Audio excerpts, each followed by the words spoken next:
আসসালামু আলাইকুম রহমতুল্লাহ। দেখতে পাচ্ছেন এখানে তিনজন যে কোরআন শিব নিয়ে দাঁড়িয়ে আছেন, তিনজনই কিন্তু স্কুলে পড়ার ছাত্র। স্কুলে পড়েন, তারা কিন্তু মাদ্রাসায় পড়েন না। তবুও স্কুলে পড়েও তারপরে তারা কোরআন কত সুন্দরভাবে, কত শুদ্ধভাবে কোরআন তেলাওয়াত করতে পারে, সেটা যদি আপনারা শুনেন অবাক হয়ে যাবেন। আপনার বাচ্চা স্কুলে পড়ে, আপনি কি আপনার বাচ্চাকে কোরআন শিখাতে পারছেন?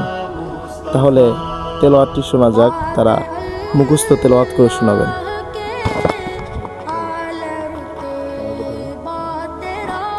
أعوذ بالله من الشيطان الرجيم. بسم الله الرحمن الرحيم.